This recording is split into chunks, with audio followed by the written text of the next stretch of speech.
My name is Shada El-Sharif and I'm the founder of SustainMENA, an advisory and awareness-raising platform in Jordan and the Middle East region. My journey with the environment began when I completed my undergraduate and master's degrees in environmental engineering at Cornell University and came back to Jordan in 2006. At the time, people were questioning whether there would be job opportunities in Jordan for people who did environmental engineering, and to be honest with you, it's been a very rich and rewarding career since then. My focus today is on providing advisory services to the government.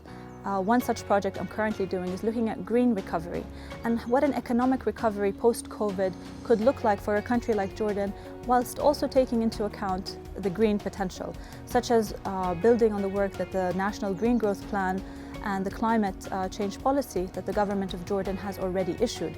But how do we link those to economic indicators like job creation, investment promotion, and exports? This is something that I'm currently doing. In terms of impact, I've in my career been able to see impact manifest both on the project and on the policy level. To give you an example on the project level, I had the pleasure of being the project manager for the largest renewable energy system on a school back in 2012, and this was when Jordan was really starting to reap the benefits of this new technology.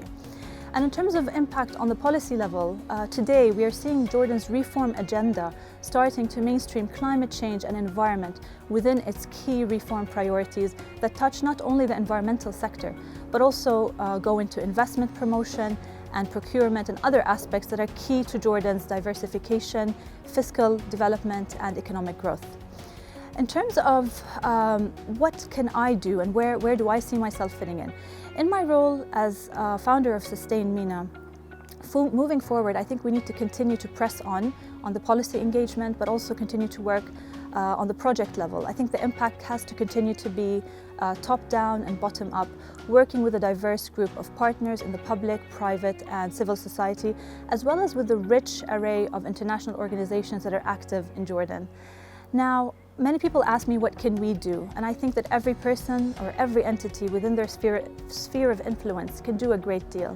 Whether you're a CEO of a company, whether you're the head of an NGO, a teacher, a parliamentarian, an employee in the public sector, within your sphere of influence, you need to ask yourself one question: how can I contribute to the environment, and how can I contribute to sustainability?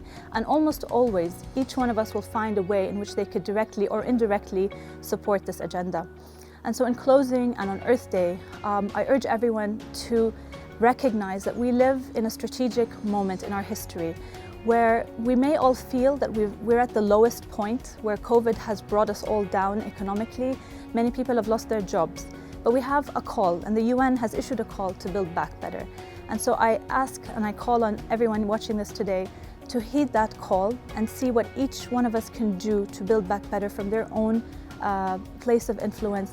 And just as humans, we were responsible and had a role to play in the resource depletion and destruction that we've seen in the world today, I believe that we also have a role to play in the solutions, and the solutions are between us and among us today. What we really need right now is the will and the commitment to implement them on the ground.